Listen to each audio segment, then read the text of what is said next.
তো আমরা লাস্ট যে ক্লাসটা আমরা করেছি সেটার মধ্যে আমাদের কিন্তু গ্র্যাভিটেশন শেষ, ঠিক আছে? তো আজকে আমরা গ্র্যাভিটেশন চ্যাপ্টারটাই করব, কিন্তু গ্র্যাভিটেশনের কোনো কনসেপ্ট করব না আর কি, ঠিক আছে? হালকা ফুলকা গ্র্যাভিটেশনের কনসেপ্ট আসবে। মেইনলি আজকে আমরা ডিসকাস করব প্রেশার নিয়ে, ঠিক আছে? আমাদের মেইন কনসেপ্টটা থাকবে প্রেশার, তারপরে থ্রাস্ট, তারপর মাস, তারপর ওয়েট, তাদের মধ্যে যে ডিফারেন্স, মাস এবং ওয়েটের মধ্যে ডিফারেন্স, ঠিক আছে?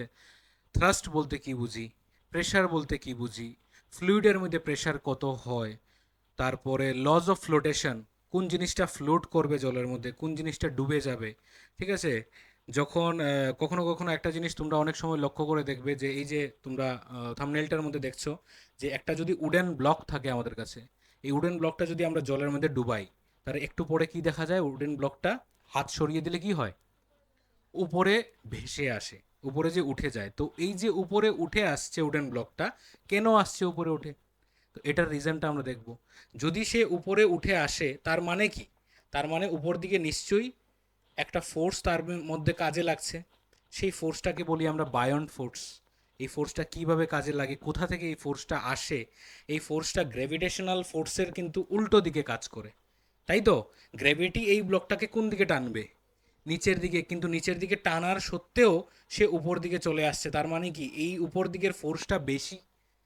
হ্যাঁ, আমাদের গ্র্যাভিটেশনাল ফোর্স থেকে এটা বেশি, তার জন্যই জিনিসটা দেখা যাচ্ছে উপর দিকে চলে আসছে।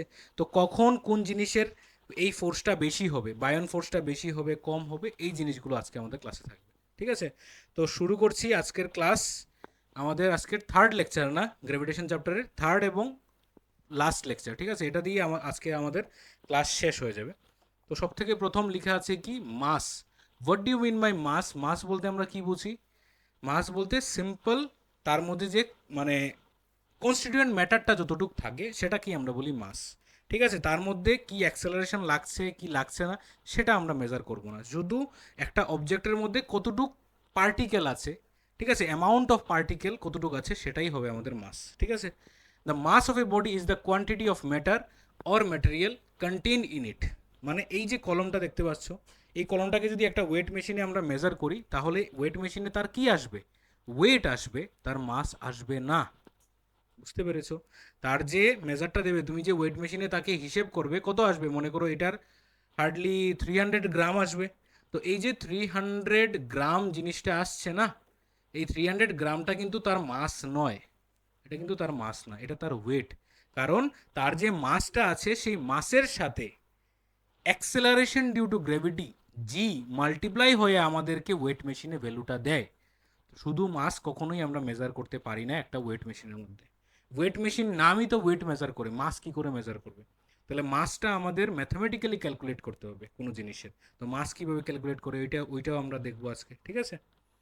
নেক্সট হলো আমাদের ওয়েট। What is wait?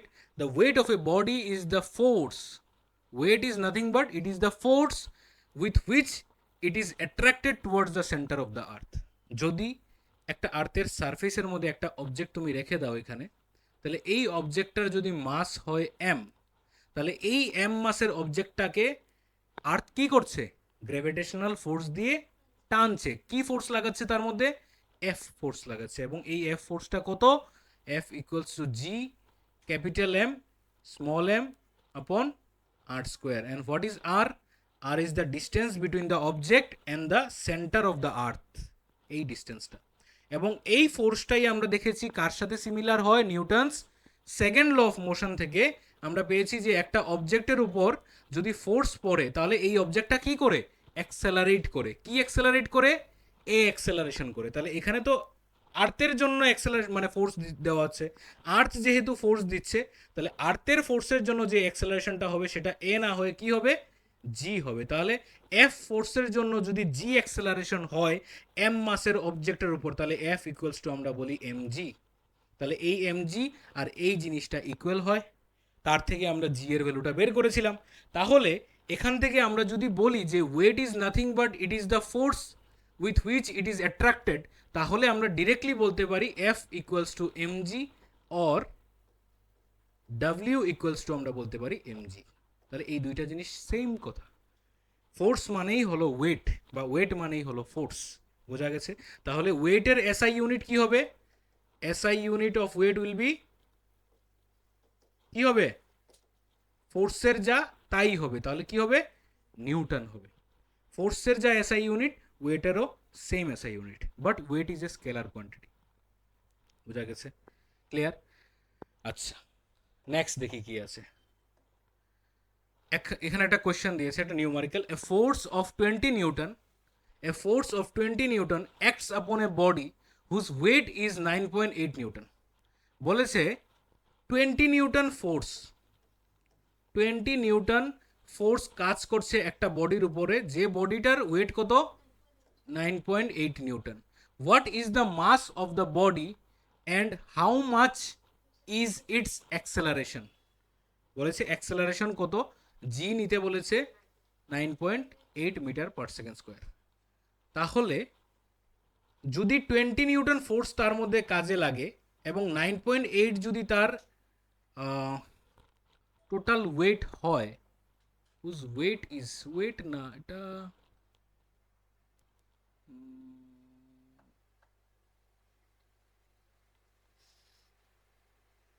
আচ্ছা ওয়েট ডাব্লিউ ইকুয়ালস টু আমরা যদি লিখি এমজি, তাহলে এখানে দিয়েছে 9.8 ইকুয়ালস টু, আচ্ছা বুঝেছি প্রশ্নটা। বলেছে যে 20 নিউটন ফোর্স যদি অ্যাক্ট করে একটা অবজেক্টের উপর, তাহলে তার অ্যাক্সেলারেশনটা কত হবে, এটা আলাদা করে বের করার জন্য বলেছে প্রথমে। আর এখানে আরেকটা কথা বলে দিয়েছে যে 9.8 নিউটন হলো তার ওয়েট। তাহলে আমরা কি করব, 9.8 নিউটন যে ওয়েটটা, সেটা থেকে আগে মাসটা বের করে নেব আমরা। ঠিক আছে? জি দিয়ে দিয়েছে 9.8 এখান থেকে। তাহলে আমরা লিখব ওয়েট তো 9.8 ইকুয়ালস টু মাস ইন্টু কত, অ্যাক্সেলারেশন কত 9.8। তাহলে মাস ইকুয়ালস টু কত আসছে? মাস ইকুয়ালস টু আসবে 9.8 বাই 9.8। তাহলে মাস কত আসছে? 1 কেজি। তাহলে মাসের ইউনিট কিন্তু কেজি, ওয়েটের ইউনিট কিন্তু কেজি না, ওয়েটের ইউনিট কি? নিউটন। বা আরেকটা ইউনিট আছে, কি হতে পারে? KG metre per second square, কারণ weight equals to mass into acceleration. তাহলে মাস ইন্টু অ্যাক্সেলারেশন হলে KG metre per second square, একই কথা। বোঝা গেছে? তাহলে মাসটা কত এসছে তার? 1 কেজি। তাহলে 1 কেজি মাসের মধ্যে যদি তুমি 20 নিউটন ফোর্স দাও, তাহলে অ্যাক্সেলারেশন কত হবে? তাহলে ওইখান থেকে আসবে এফ ইকুয়ালস টু, এখন হবে এম এ, কারণ অ্যাক্সেলারেশন এটা অন্য অ্যাক্সেলারেশন। তাহলে এ ইকুয়ালস টু কত হবে? 20/1। তাহলে অ্যাক্সেলারেশন কত আসছে? 20 মিটার পার সেকেন্ড স্কোয়ার। তাহলে ওই অবজেক্টটার উপর যে অ্যাক্সেলারেশনটা তৈরি হবে, সেই অ্যাক্সেলারেশনটা কত হবে? 20 মিটার পার সেকেন্ড স্কোয়ার। বোঝা গেছে? তাহলে এখান থেকে আগে মাস বের করেছি, সেই মাসটাকে সেই মাসের উপর 20 নিউটন ফোর্স পড়ছে, তার জন্য অ্যাক্সেলারেশনটা আমরা বের করেছি। ক্লিয়ার কোয়েশ্চেনটা? Next question. ও আর তো নেই এখানে। আচ্ছা, নেক্সট হলো আমাদের thrust. What is thrust? Thrust জিনিসটা কি? Thrust is nothing but it is another form of force, বা ফোর্সেরই আরেকটা নাম বলতে পারো। যেমন তোমরা রশির উপর যে ফোর্সটা পড়ে, সেটা আমি বলেছিলাম না কি ফোর্স? তোমাদেরকে বলেছিলাম না, এটা সিবিএসসির ওয়ার্ক পাওয়ার এনার্জির চ্যাপ্টারের লাস্ট পোর্শনে ওদেরকে বলেছিলাম, সিম্পল মেশিনে। তো এটা আসলে কি, মনে করো এখানে একটা পার্সন দাঁড়িয়ে আছে, হ্যাঁ, সে একটা রশি মনে করে ধরে আছে। টাগ অফ ওয়ার দেখেছো? Tug of war, tug of war গেমের মতো আর কি। এখানে আরেকজন দাঁড়িয়ে আছে, ঠিক আছে, এখানে সে আরেকটা এরকম করে রশি ধরে আছে। তো দুজন যদি রশিকে এইভাবে তারা দুই দিক থেকে টান দেয়, তো এই রশিটা তোর পুরো টান টান হয়ে থাকবে না?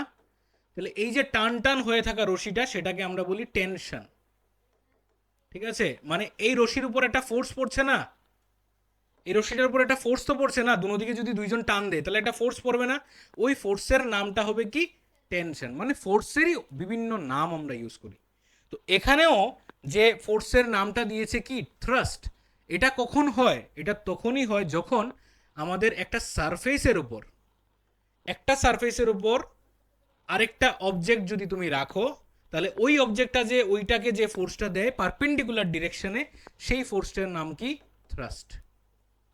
বুঝা গেছে? বুঝা গেছে জিনিসটা? তাহলে thrust is nothing but it is force. তাহলে তার এসআই ইউনিট কি হবে? নিউটন হবে। সেম জিনিস এক কথায়। ঠিক আছে? The force acting on an object perpendicular to the surface is called thrust. It is a vector quantity and SI unit of thrust is Newton.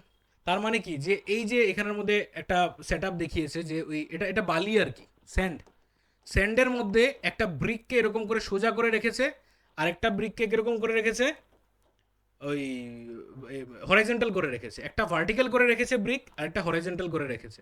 তো দুটো কেসে দেখা গেল কি, এই যে ব্রিকটা এই যে ব্রিকটা এখানের মধ্যে যে ফোর্সটা দিচ্ছে, সেই ফোর্সটার নাম কি হবে? থ্রাস্ট হবে। এখানে যে ফোর্সটা দিচ্ছে সেই ফোর্সটার নাম কি হবে? থ্রাস্ট হবে, কারণ পারপেন্ডিকুলার ফোর্স দিচ্ছে। যখনই আমরা কোনো একটা জিনিস কোনো একটা সার্ফেসের উপর, যেমন এই রিমোটটা যদি আমি হাতের উপর রাখি, তো আমার হাতকে রিমোটটা যে ফোর্স দিচ্ছে, একটা ফোর্স আমি ফিল করবো না? আমি এরকম করে ধরে রাখলে 1 ঘন্টা 1.5 ঘন্টা 2 ঘন্টা হাতের মধ্যে ব্যথা করবে তো? কেন হাতের মধ্যে ব্যথাটা করছে? কেন? কারণ এই রিমোটটা অল্প হলেও ফোর্স কিন্তু দিচ্ছে আমার হাতের মধ্যে। ঠিক আছে, তো এই যে ফোর্সটা আমার হাতের মধ্যে সে দেবে, সেই ফোর্সটার নামই হলো কি? থ্রাস্ট। বোঝা গেছে? এখন এখানের মধ্যে খুব সুন্দর একটা ডায়াগ্রাম দিয়েছে, দেখো। এই ডায়াগ্রামটার মধ্যে কোনো কিছু পার্থক্য দেখতে পাচ্ছ তোমরা? কি পার্থক্য দেখতে পাচ্ছ? কি ডিফারেন্স দেখা যাচ্ছে বলো তো? হ্যাঁ, এটা তো ভার্টিক্যালি আছে, আর এটা হরাইজন্টালি থাকায় কি চেঞ্জেস হয়েছে? হ্যাঁ, তাহলে এটার মধ্যে ফোর্সটা কি হয়ে গেছে? বেশি, আর এটার মধ্যে ফোর্সটা কম হয়ে গেছে। কিন্তু মজার বিষয় হলো, ব্লক দুটোটা কিন্তু সেমই, মানে দুটোটার ওয়েট কিন্তু সেম, কিন্তু তারপরেও এই দুটো ব্লক আলাদা আলাদা মানে ক্যারেক্টারিস্টিক শো করছে, যদি মানে আলাদা আলাদাভাবে যখন আমরা রেখেছি। প্রথম কেসে বালিটাকে একটু বেশি সে মানে ঢুকিয়ে দিয়েছে, আর সেকেন্ড কেসে বালিটা জাস্ট হালকা একটু ঢুকেছে। তাহলে এই যে চেঞ্জেসটা আমরা দেখতে পাই, একটার মধ্যে পুরো একদম গর্ত করে ঢুকে যাচ্ছে, আরেকটার মধ্যে জাস্ট সারফেসে লেভেলে আছে, এই জিনিসটাকেই বলি আমরা প্রেশার। এই যে ফিলটা আমরা করতে পারছি, যে দুটোর মধ্যে ডিফারেন্স তো দেখা যাচ্ছে, তাহলে দুটোর মধ্যে কিসের ডিফারেন্স এখানে হচ্ছে? প্রেশারের ডিফারেন্স। কোন জায়গাতে প্রেশারটা বেশি? এই জায়গাতে প্রেশারটা বেশি, আর এই জায়গাতে প্রেশারটা কম। তাহলে এখন আমরা প্রেশার নিয়ে একটু স্টাডি করব। ঠিক আছে, দেখি তারপর কি দেওয়া আছে প্রেশার। তাহলে প্রেশার জিনিসটা কি হবে? প্রেশার জিনিসটা হবে যে একটা ফোর্স, ঠিক আছে, একটা ফোর্স যখন পারপেন্ডিকুলার কাজ করে, মানে কি কাজ করছে? থ্রাস্ট কাজ করছে। তাহলে আমরা বলতে পারি থ্রাস্ট পার ইউনিট এরিয়া। বুঝতে পেরেছো? যখন আমরা কোনো একটা অবজেক্টের থ্রাস্টটাকে হিসাব করব ওই গিভেন এরিয়ার মধ্যে, তখন আমাদের ওই পার্টিকুলার অবজেক্টটা কতটুক প্রেশার দিচ্ছে, সেই প্রেশারের ভ্যালুটা আমরা এখানে পেয়ে যাব। বোঝা গেছে?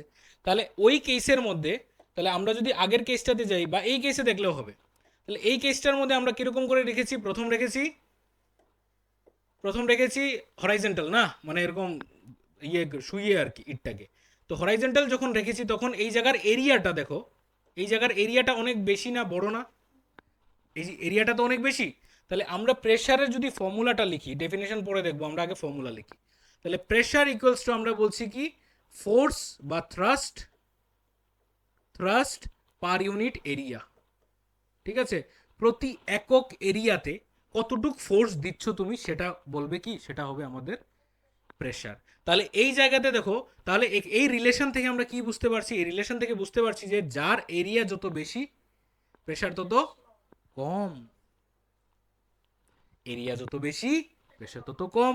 এরিয়া যত কম, প্রেশার তত বেশি। মানে ফোর্সের উপর এখানে ডিপেন্ড হচ্ছে না। কিসের উপর ডিপেন্ড করছে এটা? এরিয়ার উপর। তাহলে মজার বিষয় হলো এটা, যে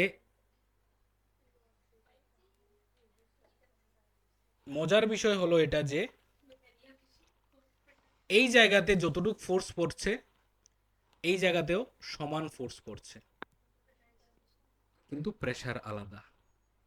কেন ফোর্স সমান পড়ে বলতো? দুটো কেসের মধ্যে ফোর্স কিন্তু সমান পড়ছে, তারপরও এটা এই ইটটা বেশি ঢুকে গেছে, এই ইটটা হালকা সারফেসে আছে। কারণ হলো, এই যে অবজেক্টটা আছে না, এই অবজেক্টটার তো একটা মাস হবে, তো মাসটা ধরে নাও এম, তাহলে এটাও তো মাস এম হবে, সেম জিনিস তো। আর এটাকে গ্র্যাভিটি টানছে কত অ্যাক্সেলারেশনে? জি এ, 9.8 মানে জি। তাহলে তার ওয়েট কত হবে? ওয়েট হবে এমজি। তার ফোর্স কত হবে? এমজি। তার মানে এই ব্রিকটা বালির মধ্যে কতটুকু ফোর্স দিচ্ছে? এমজি ফোর্স দিচ্ছে। সিমিলারলি এই ব্রিকটা বালির মধ্যে কতটুকু ফোর্স দিচ্ছে, এমজি, মানে ফোর্স দুনো জায়গাতে কিন্তু সমান, অথচ আমরা দুনো জায়গাতে রেজাল্টটা সমান দেখি না। তাহলে pressure is what, pressure is the result of force acting on object. বোঝা গেছে? তাহলে আমাদের এই কেসে আর এই কেসের মধ্যে কোন জিনিসটা আলাদা আমরা বলবো, প্রেশারটা আলাদা। তাহলে সেম কি, ফোর্স সেম, আলাদা কি, প্রেশার আলাদা। কেন প্রেশার আলাদা? Due to difference in the area. বোঝা গেছে ক্লিয়ার জিনিসটা? বা প্রেশারটাকে আরও সুন্দরভাবে আমরা এক্সপ্লেন করতে পারি। যেমন মনে করো, এর প্রেশারের অনেক ধরনের উদাহরণ আছে। যেমন খুব সুন্দর একটা উদাহরণ দেওয়া যায় যে তোমরা চড়ক মেলা দেখেছো কেউ? চড়ক মেলার মধ্যে যে অনেক ধরনের মানে ম্যাজিক শোর বন্ধ, মানে ম্যাজিক্যাল বিভিন্ন জিনিস দেখায়, মানে সুপারস্টিশিয়াস জিনিস দেখায়, যেটার মধ্যে অনেক মানে সাধু যারা থাকে ওরা একটা লোহার পুরো একটা বিছানা থাকে, তো এটার মধ্যে দাঁড়িয়ে যায় বা এটার মধ্যে শুয়ে যায়, পুরো লোহা গাড়া গাড়া গাড়া থাকে। তো এগুলার মধ্যে এরা কেন এই জিনিসটা করতে পারে? কারণ হলো যখন সে লোহাটার মধ্যে পুরো তার বডি দিয়ে পুরো শুয়ে যায়, তখন তার ফোর্সটা থ্রু আউট দ্য বডিতে ডিস্ট্রিবিউট হয়ে যায়, যার কারণে প্রেশারটা কম পড়ে, ব্যথা কম লাগে। ঠিক আছে? দাঁড়িয়ে গেলে তো পায়ে দিয়ে ঢুকে যাবে, ঠিক আছে, ঢুকবে, কারণ দাঁড়িয়ে গেলেও মানে সে সারফেস এরিয়াটা অনেকটা বাড়িয়ে দেয় বলতে পারো। ঠিক আছে, দাঁড়িয়ে গেলেও। এখন সেম জিনিসটা যদি শোনো, সেম জিনিসটা যদি যেমন যখন দাঁড়াবে একটা পায়ের নিচে কয়টা লোহা থাকবে মিনিমাম? আরো বেশি হবে, আরো বেশি হবে, 30টার মতো হবে ধরে নাও। একটা পায়ের নিচে 30টা লোহা থাকবে, ঠিক আছে, আরেকটা পায়ের নিচে কটা থাকবে? 30টা। তাহলে 60টা লোহা, 60 মানে আয়রন পিনস ওর ওয়েটটা নিচ্ছে। সেম জায়গাতে যদি দুটো একটা একটা যদি দুই দিকে দিয়ে দাও, তাহলে কি হবে? তাহলে তো পা দিয়ে ঢুকবে। তার মানে এখানে কি হচ্ছে, তার ওয়েটটা ডিস্ট্রিবিউট হয়ে যাচ্ছে, মানে প্রেশারটা ডিস্ট্রিবিউট হয়ে যাচ্ছে। তাহলে প্রতিটা পিনের মধ্যে ফোর্সটা কি লাগছে, কম লাগছে, মানে বিষয়টা ওই রকম আর কি। ফোর্স কিন্তু সমান দুনো দিকে। ঠিক আছে, সে যখন শুয়ে থাকবে, এটা খুব মজার একটা জিনিস, এটাকে একটু মানে ফিল করার চেষ্টা করো। সে যখন পুরো লোহার বেডের মধ্যে যখন শুয়ে যাবে, তখন সে মনে করো একটা পার্সন, আমি ওয়েট দিয়ে বলছি, একটা পার্সনের মনে করো 50 কেজি ওয়েট, আমরা যে ওয়েটটা বলি এরকম 50 কেজি মনে করো একটা পার্সনের ওয়েট। তো সে যখন লোহার উপর শুয়ে যাবে, তখন লোহার মধ্যে সে কতটুকু ফোর্স দেবে? 50 কেজি দেবে, মানে 50 নিউটন দেবে। আমরা 50 কেজি বলি, ভুল বলি এটা। তো বোঝানোর জন্য তোমাদেরকে বলছি যে মনে করো 50 নিউটন দেবে মাটি, মানে লোহার মধ্যে শুয়ে গেলে। ওই পার্সনটাই যদি লোহার মধ্যে দাঁড়িয়ে থাকে তাহলে কত দেবে? 50 নিউটনই দেবে, কারণ ওই পার্সনটা তো সেমই। তাহলে দুটো কেসে চেঞ্জেস কি হচ্ছে? চেঞ্জেস হচ্ছে যে লোহার মধ্যে ডিস্ট্রিবিউশনটা চেঞ্জ হচ্ছে। একটার মধ্যে কয়েক হাজার লোহা আছে, কয়েকশো লোহা আছে, এগুলোর মধ্যে সব পুরো ফোর্স ডিস্ট্রিবিউট হচ্ছে, আর আরেকটার মধ্যে অল্প লোহার মধ্যে ডিস্ট্রিবিউশন হচ্ছে। বোঝা গেছে? মানে দুটো দুটো কেসের মধ্যেই তার ফোর্সটা সমান, কিন্তু প্রেশারটা আলাদা, বা ফোর্স পার ইউনিট এরিয়াটা আলাদা, এটা বলতে পারো। বোঝা গেছে? যেমন আরেকটা এক্সাম্পল দিয়ে বলি, মনে করো একটা বড় পাথর আছে, ঠিক আছে, এই বড় পাথরটাকে যদি 10জন বন্ধু মিলে উঠায় বা বান্ধবী মিলে উঠায়, আর 5জন মিলে উঠায়, কোনটার ক্ষেত্রে পরিশ্রমটা বেশি হবে? 5জন, মানে প্রতি জনের উপর ফোর্স কি পড়ছে, বেশি না কম পড়ছে? বেশি। ওই যে প্রতি জনের উপর ফোর্সটা বেশি পড়ছে বলছো, এই প্রতি জনের উপর মানে প্রতি এরিয়াতে যে ফোর্স পড়ে সেটাই হবে প্রেশার। বোঝা গেছে জিনিসটা? মানে দুটোর ক্ষেত্রে ডিফারেন্সটা বোঝা গেছে। তাহলে প্রতি জনের উপর ফোর্স 5জনের আর 10জনের আলাদা হবে। মানে যখন একটা একটা সাইডের মধ্যে 10জন আছে, একটা সাইডের মধ্যে 5জন আছে, ওইদিকে 10জনকে জিজ্ঞেস করো একজন একজন করে কতটুকু ব্যথা পাচ্ছ, বলবে অল্প অল্প।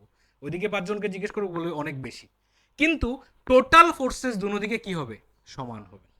মানে এরকম আর কি বিষয়টা, যে 20 নিউটন ফোর্স দিচ্ছ, 10জন আছে, তাহলে একজন কত নিউটন পাচ্ছে? 2 নিউটন। আর এদিকে যদি 5জন থাকে 20 নিউটন, একজন কত নিউটন পাবে? 4 নিউটন পাবে। তাহলে অবভিয়াসলি সে বেশি পাচ্ছে, তাহলে ফোর্স পার ইউনিট এরিয়া বেড়ে যাবে, ফোর্স পার ইউনিট এরিয়া বেড়ে যাবে। আর এই ফোর্স পার ইউনিট এরিয়াটাকে আমরা বলছি কি? প্রেশার। তাহলে ওই দিকের যে 5টা মানুষ যে দাঁড়িয়ে আছে, সেই 5টা মানুষ বলবে যে আমাদের উপর প্রেশার বেশি পড়ছে, প্রতিটা মানুষের উপর প্রেশার বেশি পড়বে, আর ওইখানে বলবে আমাদের উপর প্রেশার কম পড়ছে, কারণ ওরা কি করেছে? ফোর্সটাকে ডিস্ট্রিবিউট করে দিয়েছে। তো জাস্ট ওই জিনিসটাকে মাথাতে রাখো যে প্রেশারটা হলো এমন একটা জিনিস যখন ফোর্সটা ডিস্ট্রিবিউট হয়ে যায় প্রেশারটা কি হয়ে যায়, কমে যায়। আর যখন ফোর্সটা ডিস্ট্রিবিউট হতে পারে না তখন প্রেশারটা বেড়ে যায়। তাহলে ফোর্সটা ডিস্ট্রিবিউট কখন হবে, যখন এরিয়া বেড়ে যাবে। আর যখন ফোর্সটা ডিস্ট্রিবিউট কখন হবে না, যখন এরিয়া ছোট থাকবে। বোঝা গেছে? তাহলে ফোর্সটা মানে প্রেশারটা আলটিমেটলি ডিপেন্ড করছে কার উপর, শুধু এরিয়ার উপর ডিপেন্ড করছে। আর ওই ছোট্ট একটা কনসেপ্ট লাগিয়ে আমরা এভরিডে লাইফে অনেক ধরনের ইনস্ট্রুমেন্ট ইউজ করি। ঠিক আছে, এগুলা তোমরা ছোট ক্লাসে পেয়েছো, ক্লাস 8-এ, সেম 8-এ পেয়েছো না? তো ওই যে স্কুল ব্যাগসগুলার যে স্ট্র্যাপগুলো যে ওয়াইডার স্ট্র্যাপ থাকে, কেন ওয়াইডার স্ট্র্যাপ থাকে? আজকে যদি এটাকে ওয়াইডার স্ট্র্যাপ না দিয়ে একটা পাতলা আমি একটা রশি দিয়ে দিতাম, তাহলে 2 কেজি 3 কেজি পুরো কেটে তোমাদের শোল্ডার পুরো কেটে ভিতরে ঢুকে যেত। বোঝা গেছে জিনিসটা? তাহলে এই ওয়াইডার স্ট্র্যাপটা কেন দিয়েছি আমরা, বা কেন দেওয়া হয়েছে, যাতে সারফেস এরিয়াটা বেড়ে যায়। আর সারফেস এরিয়া বেড়ে গেলে কোনটা কমে যাবে, প্রেশার। ফোর্স কিন্তু বলবে না কমে যাবে, ফোর্স কিন্তু দুটোটা ক্ষেত্রে সমান থাকবে। ঠিক আছে, প্রেশার কমে যাবে, তুমি ব্যথাটা কম পাবে। বোঝা গেছে? সেকেন্ড এক্সাম্পল, এটাও তোমাদের ক্লাস 8-এর। নাইস। ঠিক আছে, আজকে একটা যদি ব্লান্ট নাইফ মানে ভুতা নাইফ, ঠিক আছে, ব্লান্ট নাইফ মানে মনে করো এটাকেই আমি মনে করি নাইফ, এটা দিয়ে একটা টমেটো কাটা যাবে? কেন কাটা যাবে না? কারণ এটার এই জায়গাটা শার্প না, বা এটার এরিয়াটা, সারফেস এরিয়াটা কি বেশি। যদি বেশি হয় সারফেস এরিয়া, তাহলে আমাদের কি করতে হবে, প্রেশার বেশি দিতে হলে ফোর্সটা বেশি দিতে হবে। আর এই কেসে না, এই নাইফের কেসে সারফেস এরিয়াটা খুব কম, হালকা টাচ করলেই কি হবে, কেটে যাবে। মানে প্রেশারটা এখানে অনেক বেশি হাই হয়ে যাবে, প্রেশার অনেক বেশি হয়ে যাবে due to lesser surface area. বোঝা গেছে? তাহলে এই জিনিসগুলো তো জানতে তোমরা, জাস্ট এখন একটু আরো রিভাইজ করলে আর কি। ঠিক আছে, আর বেশি কিছু কিছু আমি অ্যাড করিনি, বাকি জিনিসগুলো আমি রিমুভ করে দিয়েছি, কারণ অলরেডি তোমরা ক্লাস 8 এগুলো পড়েছো। তো প্রেশারের কনসেপ্টটা পুরো ভালোভাবে ক্লিয়ার তো? প্রেশারের অনেক সুন্দর সুন্দর কনসেপ্ট দেখা যায়, বেলুনের একটা এক্সাম্পল দেওয়া যায়। ঠিক আছে, অনেকগুলো মানে দিয়ে আয়রন পিন দিয়ে তুমি যদি একটা বেলুন দিয়ে প্রেস করো তাহলে বেলুনটা ফাটবে না। বাট ওই জায়গাতে একটা পিন দিয়ে যদি বেলুনটাকে প্রেস করো তাহলে বেলুনটা কি হবে, ফেটে যাবে। তাহলে কি হলো দুটো কেসের মধ্যে, যখন অনেকগুলো লোহা থাকলো, তখন যখন তুমি বেলুনটা দিয়ে জাতা দিয়েছো, তখন অনেকগুলো লোহার মধ্যে ফোর্সটা কি হয়েছে, ডিস্ট্রিবিউট, মানে প্রেশার এখানে কি হয়ে গেছে, কমে গেছে। আর যখন একটা দুটো লোহা নিয়েছো আর যখন সেম ফোর্স দিয়েছো, তখন এটা ফেটে গেছে, কারণ ওই 1-2টা লোহাই পুরা ফোর্সটাকে নিতে হয়েছে, ডিস্ট্রিবিউশন করার লোহাই নেই। বোঝা গেছে জিনিসটা? একদম ক্লিয়ার তো জিনিসটা? প্রেশার এবং ফোর্সের মধ্যে ধারণাটা ক্লিয়ার? অনেক স্টুডেন্টের একটা জিনিস দেখা যায় যে বড় ক্লাসে ওঠার পরও, ক্লাস 11-12-এ ওঠার পরেও এই জিনিসটা ফিল করে বলতে পারে না। যে মনে করো আজকে যদি আমি আমার পামের মধ্যে আমি যদি একটা আঙ্গুল দিয়ে এদিকে এরকম করে ফোর্স লাগাই আর এরকম করে ফোর্স লাগাই, তাহলে দুটো কেসের মধ্যে এই জায়গাতে ব্যথাটা বেশি পাওয়া যাবে, এই জায়গাতে ব্যথাটা কম পাওয়া যাবে। সেটা এক্সপ্লেন করতে পারে না। অনেকে বলে এখানে ফোর্স বেশি এখানে ফোর্স কম, আসলে দুটো জায়গাতে ফোর্স সমান, কিন্তু কি কম কি বেশি, প্রেশার বেশি প্রেশার কম, due to lesser surface area. এখানে সারফেস এরিয়া বেশি তার জন্য ব্যথাটা কম পাচ্ছি, এখানে সারফেস এরিয়া কম তার জন্য ব্যথাটা বেশি পাচ্ছি, প্রেশারটা বেশি হচ্ছে। বোঝা গেছে? তাহলে প্রেশার এবং ফোর্সের মধ্যে পুরো রিলেশনটা ক্লিয়ার তো? প্রেশার জিনিসটা মানে প্রেশারটা আমরা ফিল করতে পারি। ঠিক আছে, প্রেশার মানে একটা জিনিস যেটা আমরা ফিল করতে পারি। ক্লিয়ার তো? Due to surface area. ঠিক আছে, আচ্ছা নেক্সট কোয়েশ্চেন কি দিয়েছে এখানে, ক্যালকুলেট দ্য, হ্যাঁ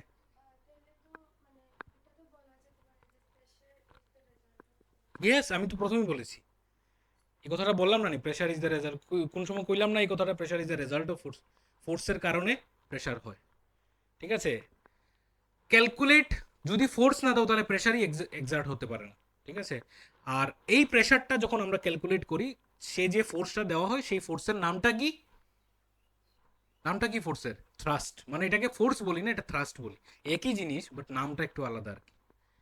ক্যালকুলেট, যখন আমরা থ্রাস্ট বলবো তখন জিনিসটা আসলে আমাদের কাছে ক্লিয়ার হবে যে ফোর্স পারপেন্ডিকুলার লাগছে, মানে সাইডে বামে ডাইনে মানে ওইদিকে চারিদিকে লাগছে না, শুধু একদম পারপেন্ডিকুলার নিচে লাগছে। আর পারপেন্ডিকুলার নিচে যে ফোর্সটা লাগে সেই ফোর্সের নাম হলো থ্রাস্ট। ঠিক আছে, মানে জিনিসটা বললে ক্লিয়ার হয়ে যায়। Calculate the pressure exerted by a girl weighing 500 newton standing on one stiletto, stiletto heel কি, উঁচা উঁচা হিল নেই, ওই যে পেন্সিল হিল বলে যে ওইগুলো, হ্যাঁ, stiletto heel of area 1 centimetre square. তো এরিয়া দিয়ে দিয়েছে, ফোর্স দিয়ে দিয়েছে, প্রেশার বের করতে বলেছে, কিন্তু এখানে একটু সমস্যা আছে। কি সমস্যা? এই যে centimetre square, you have to take it in metre square. তাহলে প্রেশার ইকুয়ালস টু কি হবে? থ্রাস্ট, আমরা থ্রাস্ট বাই এরিয়াই লিখবো, কিন্তু ফোর্স বাই এরিয়া লিখবো না, ঠিক আছে? কিন্তু বুঝবো জিনিসটা ফোর্স বাই এরিয়া। তাহলে কত হবে? 500 divided by 1 into centimetre square আছে না, তাহলে 1 সেন্টিমিটার সমান সমান কত মিটার? 1/100 মিটার না? তাহলে এটাকে লেখা যায় 10⁻² মিটার। হ্যাঁ, তাহলে সেন্টিমিটার স্কোয়ার হলে কয়টা হবে? 10⁻⁴ হবে, দুটো বেড়ে যাবে না? তাহলে 1 ইন্টু 10⁻⁴, এখানে কি হবে? নিউটন, এটা হবে মিটার। তাহলে কি আসছে এটা? দুটো জিরো কেটে দাও না। ও, এটা তো উপরে চলে গেলে মাল্টিপ্লাই হয়ে যাবে। 500 ইন্টু 10⁴, ইউনিট কি হবে? Newton per metre square.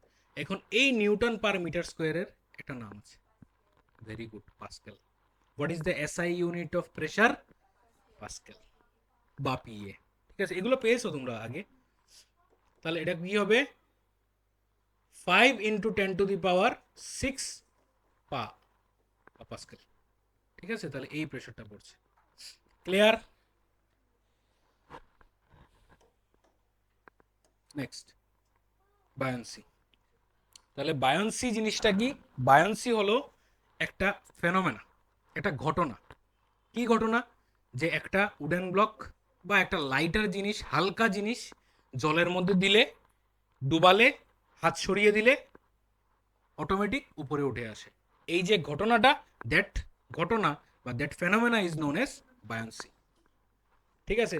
The upward force acting on a body emerged in a fluid. Upward force, upward force acting on a body immersed in a fluid is called upthrust or buoyant force, and the phenomena is called buoyancy. বুঝা গেছে? কি বলেছে? যে যখন একটা অবজেক্টকে আমরা জলের মধ্যে ডুবিয়ে দিই, ঠিক আছে, লাইটার হতে হবে, বারবার বলছি আমি, হেভিয়ার হলে হবে না। 1 কেজি পাথর নিয়ে যদি দাও, তাহলে পাথর উল্টা নিচে চলে যাবে। পাথর না, লাইটার জিনিস, লেস ডেন্সার জিনিস। তোমরা এই জিনিসগুলো তো ছোট কাছে অলরেডি পড়েছো, বা একটা কনসেপ্ট তো আছে না, যে হালকা জিনিস জলের মধ্যে ভাসে আর ভারী জিনিস জলের মধ্যে ডুবে। তো এটাকে আরো সুন্দরভাবে সাইন্টিফিক্যালি যদি আমরা বলি, তাহলে আমরা ডেন্সিটি দিয়ে সুন্দর এক্সপ্রেশন দিতে পারি। যে লাইটার জিনিস বলতে কাকে বলছি? লেস ডেন্সার জিনিস। আর লেস ডেন্সার মানে কি? জলের রেসপেক্টে যেটা ডেন্সিটি কম। জলের ডেন্সিটি যত, তার থেকে যদি কম ডেন্সিটির কোনো জিনিস হয়, তাহলে সেটা জলের মধ্যে ভাসবে। আর জলের থেকে বেশি যদি ডেন্সার হয়, সেটা জলের মধ্যে ডুবে যাবে। তাহলে একটা প্রশ্নের আমাকে উত্তর দাও তো, লোহা বেশি ডেন্সার না জল বেশি ডেন্সার? লোহা। তোমরা কেউ শিপ চলেছো? শিপ, বোট, এগুলা, বোট চলেছো, শিপ চলোনি? শিপ দেখেছো কোনোদিন? কত বড় হতে পারে শিপ? টাইটানিক শিপটা দেখেছো কোনোদিন? বা এরকম, মানে এটার কোনো ডাইমেনশনটা জানো কত বড় ছিল? ঠিক আছে, অনেক বড়। এটা 4-5 তলা বিল্ডিং একটা, মানে টাইটানিক জাহাজের মধ্যে হতে পারে। ঠিক আছে, বিশাল বড়, মানে ক্রুজ যে থাকে, ক্রুজ, ঠিক আছে, বড় বড় ক্রুজ যে থাকে, এগুলার মধ্যে 500-1000 রুম থাকে। এত বড় ক্রুজ থাকে। এই পুরো ক্রুজটা কি দিয়ে তৈরি? পুরোটা লোহা দিয়ে তৈরি। এত বড় ক্রুজ, এত লোহার জিনিস কিভাবে জলের মধ্যে ভেসে ভেসে যায়? হুম? কিভাবে ভেসে ভেসে যায়? যদি আমাদের লোহাটা ডেন্সার বেশি হয়, কিন্তু আমি যদি আজকে আমার কাছে একটু একটা লোহার টুকরা থাকে, জলে দিয়ে ডুবি যায়। সারফেস এরিয়া বেশি, ভেরি গুড। ঠিক আছে, তো এরিয়া বেড়ে গেলে কি হচ্ছে এখানে?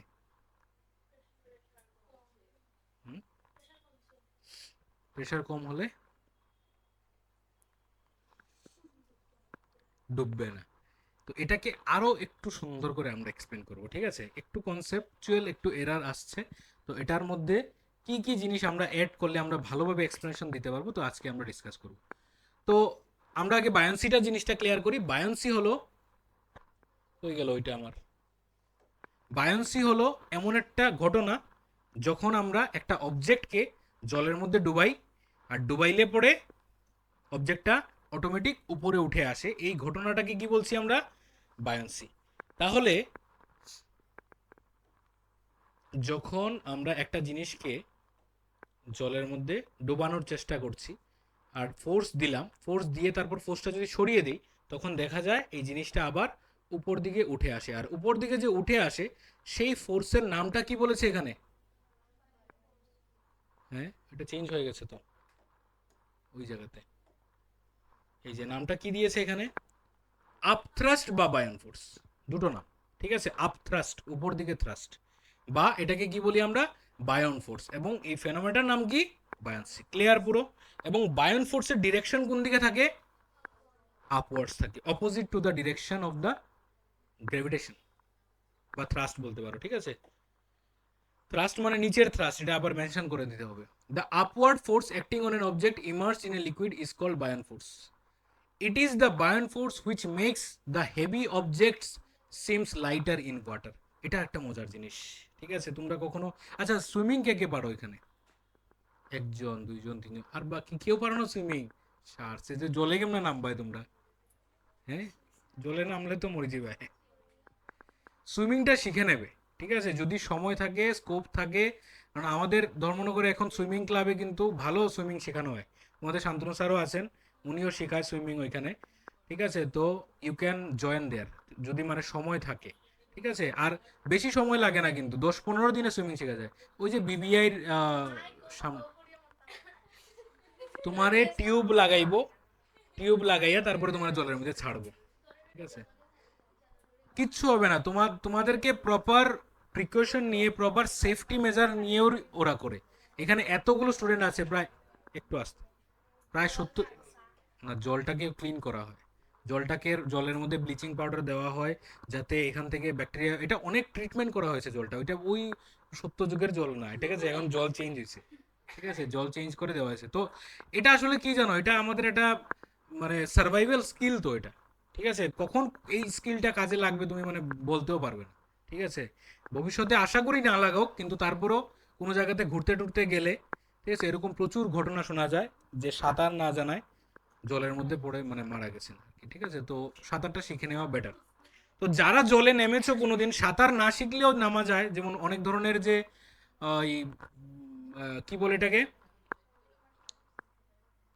ওয়াটার ল্যান্ড গুলো আছে না, ওয়াটার ল্যান্ডে গেছো, ওয়াটার পার্ক যে, অনেক ধরনের ওয়াটার পার্ক যে থাকে, তো ওই ওয়াটার পার্কে যে সুইমিং পুলগুলো থাকে ওইগুলোর জল কিন্তু লেভেল অনেক নিচে থাকে, তো এতটুকু লেভেলে থাকে। তো যদি তোমরা নেমে থাকো কোনো পুকুরে, আশেপাশে বাড়ির কারোর বাড়ির পুকুরে, তো এই জলের মধ্যে, এই গল্প পড়ে, তো এই জলের মধ্যে যখন তোমরা নেমেছো বা যদি নামো, নামলে একটা জিনিস এক্সপিরিয়েন্স করে দেখবে যে জলে নামার পর আমাদের বডিটা অনেকটা হালকা হয়ে যায়, লাইটার হয়ে যায়। ফিল করেছো জিনিসটা? ফিল করোনি? নেক্সট টাইম যখন নামবে তখন এটা ফিল করে দেখবে। উপর দিকে ফোর্স দেয়, that force is known age বায়ন ফোর্স। বোঝা গেছে? বা জলের মধ্যে দেখবে কাউকে ইজিলি উঠানো যায়, তোলা যায়। ঠিক আছে, ইজিলি তুমি তুলতে পারবে একদম, মানে হেভি কোনো একটা পার্সন যদি হয় তাকেও তুমি হালকা এরকম করে ধরে তুলে নিতে পারবে। ঠিক আছে, মানে কারণ দেখো ব্যাপারটা কি হচ্ছে, ব্যাপারটা কি হচ্ছে দেখো, জলের মধ্যে যখন কোনো একটা জিনিসকে আমরা ডুবালাম, তখন এই জিনিসটার উপরে কি ফোর্স পড়ছে? বায়ন ফোর্স। তাহলে বায়ন ফোর্স যে পড়ছে, এই বায়ন ফোর্সের কারণেই আসলে তার ওয়েটটা হালকা কমে যাচ্ছে। কেন কমে যাচ্ছে, কিভাবে কমছে, এটা বলছি, আমি বুঝাচ্ছি। ঠিক আছে, তো এখন কন্ডিশনটা এই জিনিসটা বলে দিয়েছে যে it is the buoyant force which makes the heavy object seems lighter in water. Clear? Next, causes of buoyant force. তাহলে বায়ন ফোর্সের কজ কি? একটা কাজ করি, হ্যাঁ কি বলছো, একটা কাজ করি, এই জিনিসটাকে মাঝখানে নিয়ে আসি। হ্যাঁ, দেখো বায়ন ফোর্সের কজটা দেখো, বায়ন ফোর্সের কজটা তোমরা এটা দেখতে থাকো, আমি একটু কিছু জিনিস এক্সপ্লেন করছি। ব্যাপারটা হয় কি জানো, মনে করো একটা কন্টেনার ভর্তি জল আছে। ঠিক আছে, তোমরা ওই যে ইয়েটা পড়েছো, থার্স্টি ক্রোয়ের গল্পটা, কি ছিল থার্স্টি ক্রোয়ের গল্পটা? যে একটা পাথর দিলে জল উপরে আসে। জলটা কেন উপর দিকে আসছে, কোনোদিন ভেবেছো জিনিসটা? কারণ পাথরটা যখন জলের মধ্যে যায়, পাথরের একটা ভলিউম আছে। তাহলে এই ভলিউমের একটা, বাইরের থেকে একটা ভলিউম যখন জলের ভিতরে ঢুকে, তখন এই পাথরটা তো একটা জায়গা দখল করে না। ভলিউম মানে কি? একটা জায়গা দখল করা, ঠিক আছে? ফ্রি স্পেস আমরা বলি। তো এই পাথরটা যখন জলের মধ্যে দিলে, তো ওই পাথরটা যখন ছিল না জলের মধ্যে, তখন ওই জায়গাতে কি ছিল? জল ছিল। তো যখন পাথরটা দিয়ে দিয়েছো, তখন সেই পাথরটা কি করেছে? জলকে সরিয়ে দিয়েছে, সরিয়ে সে ওইখানে বসে গেছে। তো এই জলটা কি হয়ে গেছে? হালকা একটু উপর দিকে উঠে গেছে। বোঝা গেছে? বোঝা গেছে জিনিসটা? আচ্ছা দেখো এখন, তো এরকম যখন থাকবে একটা কন্টেনারের মধ্যে, তুমি যখন একটা জিনিসকে ডোবাবে, তো তার, হ্যাঁ, প্লাস্টিক বলটার, তার যে ভলিউম আছে, সেম ভলিউমের জল সে কি করবে? উপর দিকে রাইজ করবে, উপর দিকে উঠাবে, ঠিক আছে? এবং খুব সুন্দর একটা মেকানিজম এখানে ইউজ হয়, যে জল মনে করো একটা লিভিং থিং, ঠিক আছে? জল মনে করো একটা লিভিং থিং। বায়ন ফুডস বুঝতে হলে জলটাকে একটু আমাদের লিভিং থিং ভাবতে হবে। তাহলে জলটাকে যদি আমরা লিভিং থিং ভাবি, তো যাক,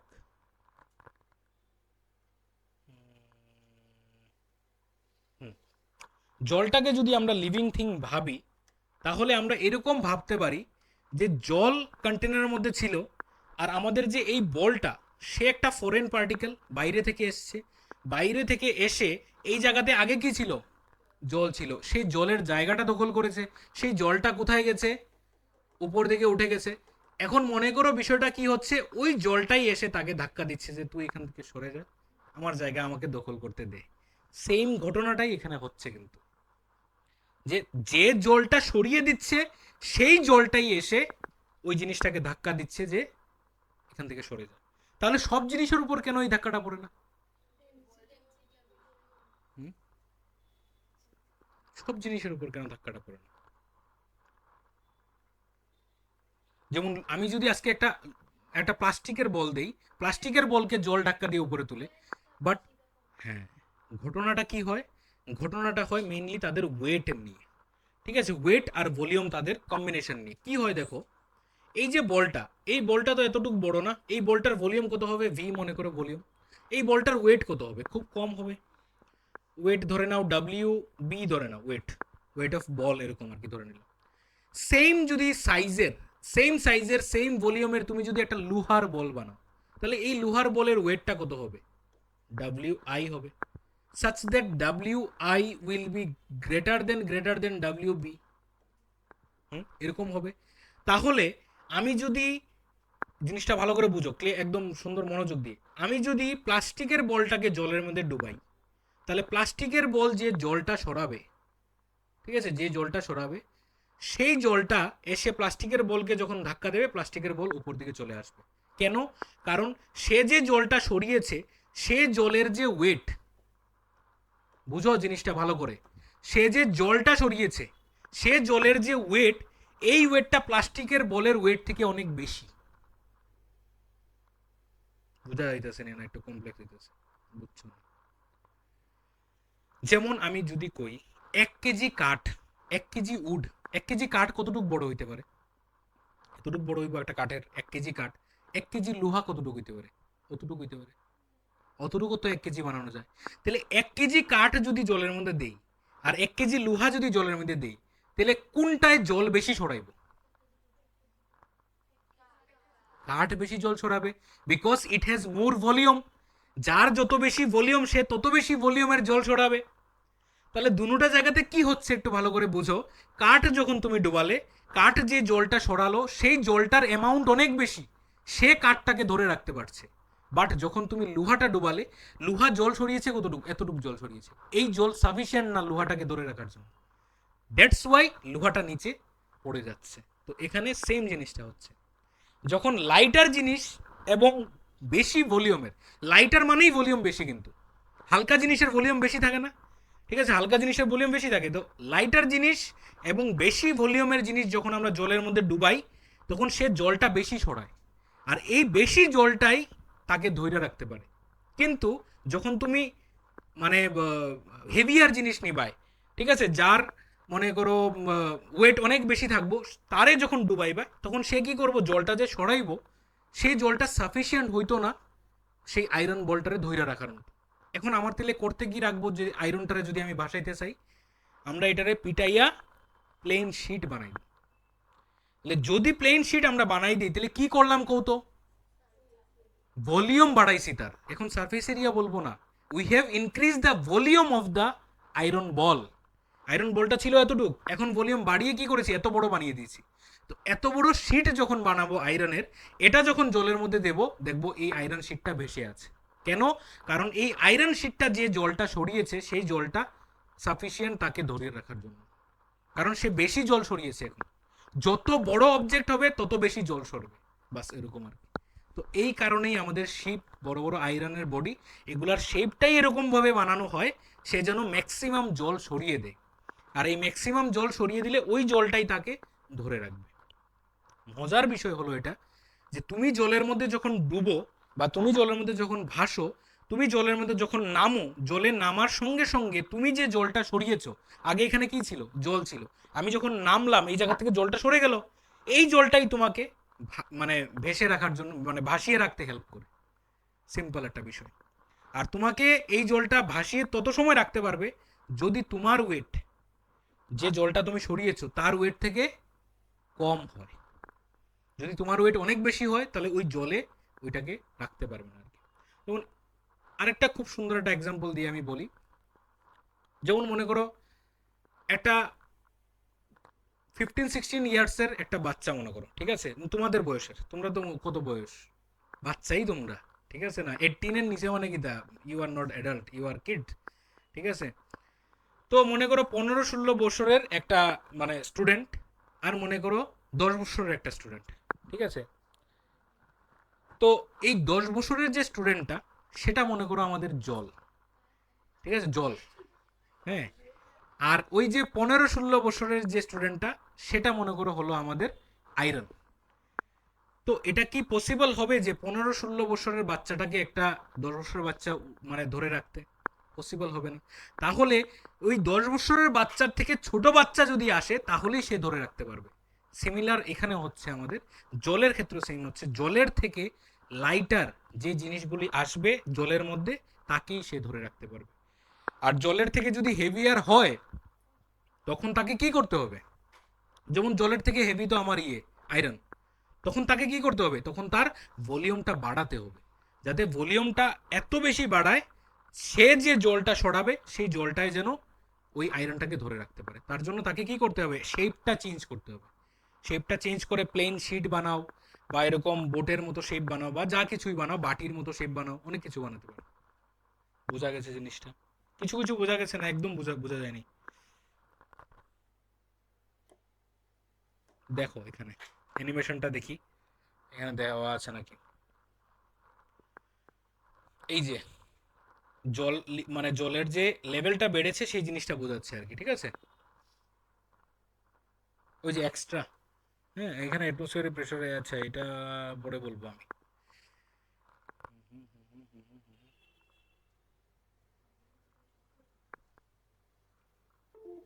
আছে না এখানে,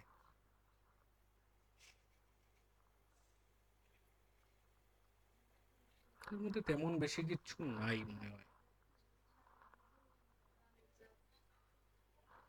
এটার মধ্যে জাস্ট এতটুক জায়গায় দেখাচ্ছে, এতটুক জায়গায় বোঝাচ্ছে যে এই বলটাকে যখন আমরা ডিসপ্লেস করেছি, তখন এই বলটা যখন ইমার্জ করেছি, এই বলটা যে জলটাকে ডিসপ্লেস করেছে সেই জলটা এসেই এই বলটাকে ধাক্কা দিচ্ছে এবং এই বলটা অটোমেটিক্যালি উপর দিকে উঠে যাচ্ছে, এরকম আর কি বিষয়। বলো।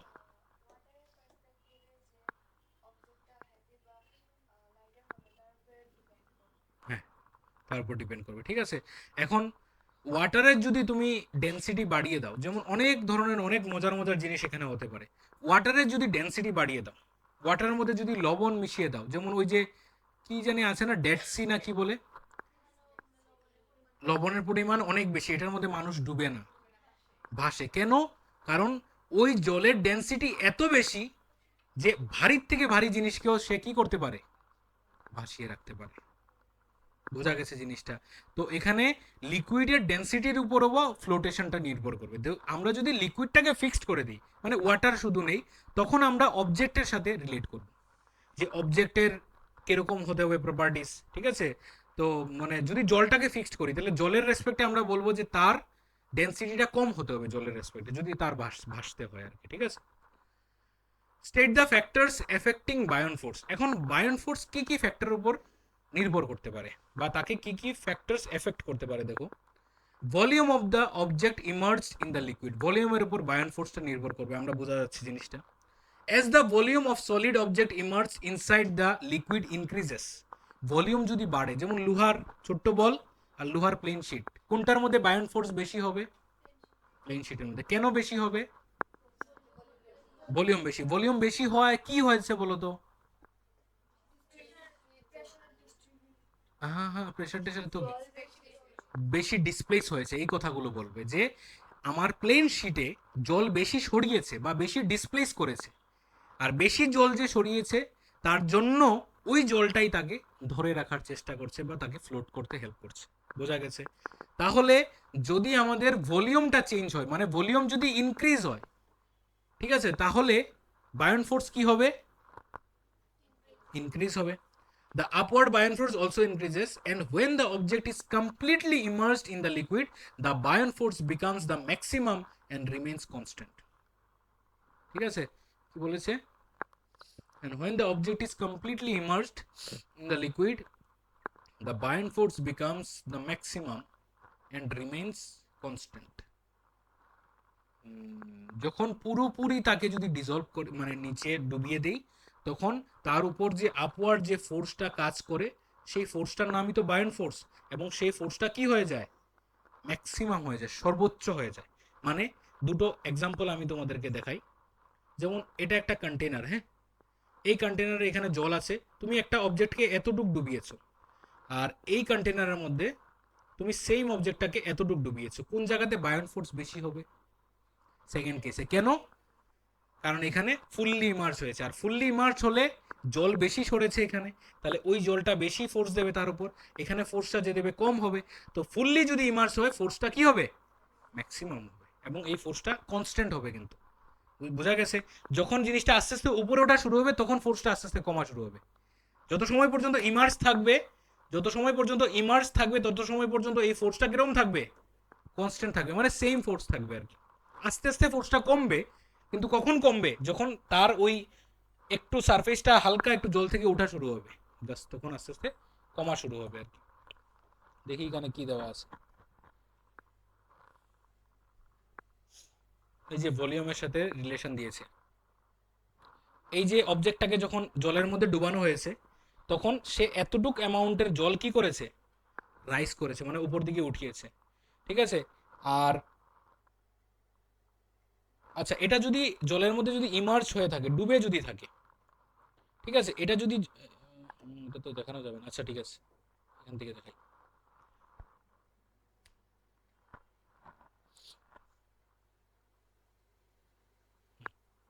এই যে এই যে জলটা, এই যে জলটা তোমরা দেখতে পাচ্ছ, এই জলটা যে সে সরিয়েছে, সে জলটা তাকে তো ধাক্কা দিয়েছে, কিন্তু তারপরও কেন তাকে উঠাতে পারেনি?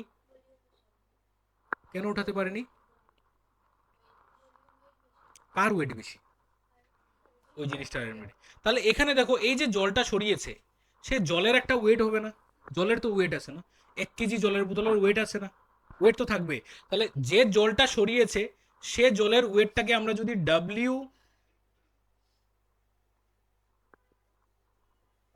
ওয়েট অফ ওয়াটার ধরে নিই, ডব্লিউ ধরে নিই, ঠিক আছে। আর এই ওয়েটটাকে যদি আমরা ধরে নিই WI, তাহলে এই কেসে কি হচ্ছে বলতো? কোনটা বেশি হচ্ছে? আইটা বেশি হচ্ছে। মানে এই জলটা যে সে সরিয়েছে, সেই জলের ওয়েটটা অনেক কম আয়রনের তুলনায়, তার জন্য আয়রনটাকে সে কি করতে পারেনি? উঠাতে পারেনি। কিন্তু এই কেসে এই যে কাগজের টুকরোটা, সেটার যে ওয়েট, পেপার মনে করো, সেটা অনেক কম কার তুলনায়? ওয়াটারের তুলনায়। তার জন্য সেই ওয়াটারটা তাকে কি করতে পেরেছে? লিফট করে রাখতে পেরেছে, ঠিক আছে। বোঝা গেছে জিনিসটা? Next, density of the liquid. লিকুইডের ডেন্সিটির উপর বায়ন ফোর্স নির্ভর করবে। কিরকম ভাবে করবে বলো তো? ডেন্সিটি যদি বেশি হয়, বায়ন ফোর্স কি হবে? বেশি হবে কিন্তু, ঠিক আছে। The liquid having higher density exerts more upward buoyant force on a object than another liquid having lower density. ওই যে ডেড সিট ঘটনাটা, ডেড সির মধ্যে বায়ন ফোর্স এত বেশি যে কোনো জিনিস ডুবতেই পারে না, তোমরা চেষ্টা করলেও তার মধ্যে ডুবাতে পারবে না, ঠিক আছে। Thus, as the density of liquid increases, the buoyant force exerted by it also increases. বোঝা গেছে? জিনিসগুলো বোঝা যাচ্ছে তো? কমপ্লেক্স লাগছে না তো তেমন বেশি? কমপ্লেক্স লাগতেছে নি তোমার? কমপ্লেক্স লাগতেছে এটা? সোজা সোজা জিনিসটাকে সোজার ভাবেই রাখো, বেশি কমপ্লেক্স করবে না, ঠিক আছে? ম্যাটেরিয়ালটা পড়লে তারপর যদি ডাউট আসে তারপর না হয় আমরা ক্লিয়ার করব। আর্কিমিডিক্স প্রিন্সিপাল, ঠিক আছে? এটা খুব সুন্দর একটা গল্প, গল্পটা আগে দেখো, গল্পটা দেখতে দেখতে এটা আমি মানে তোমরা ভিডিওটা দেখতে দেখতে আমি গল্পটা ডিসকাস করি, ঠিক আছে? এটা কি হয় দেখো, আর্কিমিডিক্স কি জানি বলছিলাম, আচ্ছা এটা পজ করি নাহলে তোমরা মনোযোগ এদিকে যাইব গিয়ে। এক রাজা ছিল আর্কিমিডিক্সের সময়, তো ওই রাজাকে একটা পার্সন কি দিয়েছিল, একটা মুকুট দিয়েছিল, কিসের? সোনার, ঠিক আছে? তো সোনার মুকুটটা দেওয়ার পর রাজা আর্কিমিডিক্সকে বলেছে যে এই মুকুটটা আমাকে প্রুফ করে দাও যে এই মুকুটটা কি রিয়েল গোল্ড দিয়ে তৈরি নাকি। বুঝা গেছে? কি করবে না, এরকম অনেক জিনিস আছে যেগুলা মানে কালার চলে যায়, মানে এরকম অনেক জিনিস আছে যেগুলা কালার চলে যায় না, ঠিক আছে? মানে পুরো গোল্ডের মতোই থাকে, ঠিক আছে? বা আরেকটা, হ্যাঁ যেমন শোনো, এস ব্যাপারটা হলো এই যে মুকুটটা যে বানিয়ে দিয়েছে রাজাকে, এই মুকুটটা আসলে গোল্ডের মানে গোল্ডের কালার করা না, এই মুকুটটার মধ্যে গোল্ডের সাথে কিছু ইম্পিউরিটিস মিশন। তো রাজা আর্কিমিডিক্সকে বলেছিল যে দেখো এটা কি পিওর গোল্ড দিয়ে তৈরি না এটার মধ্যে ইম্পিউরিটিস মেশানো আছে। তো আর্কিমিডিক্স জিনিসটা নিয়ে অনেক ভেবেছেন, ভাবার পর উনি একটা খুব সুন্দর একটা থিওরি উনি বের করেছেন। উনি কি দেখেছেন জানো? উনি একটা জিনিস লক্ষ্য করেছেন, এই জিনিসটা দেখো, ঠিক আছে? ভিডিওটা আগে, আচ্ছা ভিডিওটা আগে দেখে নাও। উনি একটা জিনিস লক্ষ্য করেছেন যে গোল্ড, ওই যে রাজাটাকে মুকুটটা দিয়েছে, তো মুকুটটা দেওয়ার পর রাজা জিনিসটাকে ভেবেছে যে গোল্ডের সাথে কি সিলভার মিশিয়ে নাকি মুকুটটা বানিয়ে দিয়েছে নাকি, ঠিক আছে? আমরা গোল্ডের সাথে সিলভার এমনিও মিশানো হয়, 22 ক্যারেট যে গোল্ড আমরা মার্কেট থেকে কিনি, এটা তো 24 ক্যারেট হলো রিয়েল গোল্ড। তো 24 ক্যারেট মানে কি 22 ক্যারেটের সাথে 2 ক্যারেট ইম্পিউরিটিস মেশানো হয়, না হলে গোল্ডের কোনো অর্নামেন্টস বানানোই যাবে না, ঠিক আছে? তো একটু অল্প একটু ইম্পিউরিটিস মেশানো হয়। তো আর্কিমিডিক্স প্রিন্সিপালের মধ্যে কি দেখা গেছে দেখো,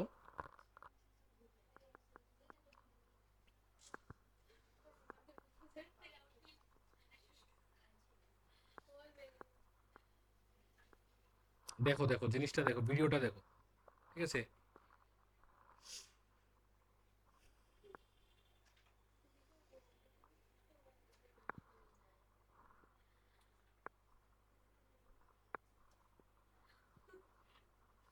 এই যে ফোর্সটা, এই ফোর্সটার নাম কি? বায়ন ফোর্স। এই জিনিসটাকে মাঝখানে নিয়ে আসি না? মাঝখানে নিয়ে আসলে তো সুবিধা, সবাই দেখতে পাবে।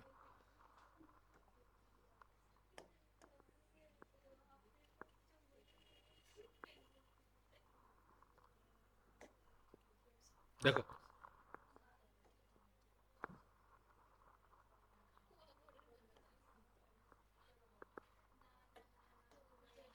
এটা বাথটাব, বাথটাব।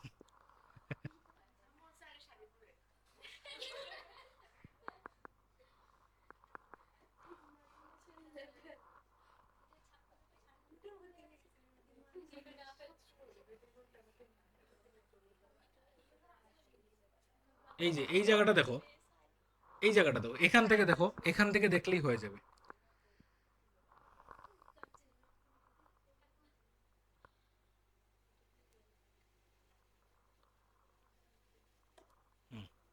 এতটুকু জায়গা দেখো, এটা হলো ওই যে পার্সনটা, সে যে মুকুটটা দিয়েছে সেটা, আর এটা হলো আর্কিমিডিক্সের নিজস্ব পিওর গোল্ড, ঠিক আছে? তো আর্কিমিডিক্স কি করেছেন, দুটো কন্টেনার নিয়েছেন, দুটো কন্টেনারের মধ্যে সে যে মুকুটটা দিয়েছে সেটা ডুবিয়েছে, আর ওর অরিজিনাল যে গোল্ড সেটা উনি ডুবিয়েছেন। এখন যেহেতু আমরা ধরে নিই দুটোটা পিওর, যেহেতু এটা গোল্ড দিয়ে তৈরি, এবং এটা গোল্ড দিয়ে তৈরি, তাহলে দুটা জিনিসের ডেনসিটি তো সমান হওয়ার কথা। আর ডেনসিটি যদি সমান হয় তাহলে তাকে যদি আমরা ডুবাই, সে কি করবে? জলটা ডিসপ্লেস করবে। তাহলে তাকেও যদি ডুবাই, সেও কি করবে? জলটা ডিসপ্লেস করবে। এখন যদি দুটোটার সেম ডেনসিটি হয় তাহলে দুটোটা সেম লেভেলের জল কি করবে? ডিসপ্লেস করবে। যদি দুটোটা সত্যি সত্যি গোল্ড দিয়ে তৈরি হয়। আর যদি তার মধ্যে হালকা একটু যদি ইম্পিউরিটিস মিশানো থাকে, তাহলে সে যে জল ডিসপ্লেস করবে আর সে যে জল ডিসপ্লেস করবে সেটার মধ্যে অল্প হলেও 1 ml হলেও জলের পার্থক্য থাকবে। তো এই মেথডটা করে আর্কিমিডিস এক্সপ্লেন করে বলে দিয়েছেন যে এটার মধ্যে একটু ইম্পিউরিটিস মেশানো আছে, কারণ জলের লেভেল দুটোর মধ্যে সেম হয়নি। কারণ যখনই আমরা একটা জিনিস মানে জলের মধ্যে ডুবাবো, মানে সব জিনিসের কই যায়, সব জিনিসের একটা প্রপার্টিস হলো যে সব জিনিসের একটা প্রপার্টিস থাকে, একটা পার্টিকুলার প্রপার্টিস থাকবে। যেমন গোল্ডের পার্টিকুলার, আমি যদি গোল্ডের নেই তাহলে গোল্ডের প্রপার্টিস হলো যে গোল্ড যদি তুমি, ঠিক আছে, একটা পার্টিকুলার অ্যামাউন্টের গোল্ড যদি তুমি জলের মধ্যে ডুবাও, এই গোল্ড দিয়ে তুমি যেরকম ধরনের অর্নামেন্ট বানাও, যাই বানাও, যত রকমের অর্নামেন্ট বানাও, সবগুলোই যদি জলের মধ্যে ডুবাও, সে সমান অ্যামাউন্টের জল কি করবে? ডিসপ্লেস করবে বা জল বের করবে আর কি। মানে যে জলটা ডিসপ্লেস করেছে ওইটাই সে পাইপ দিয়ে বের করে নিয়েছে আর কি, যাতে মেজার করা যায়।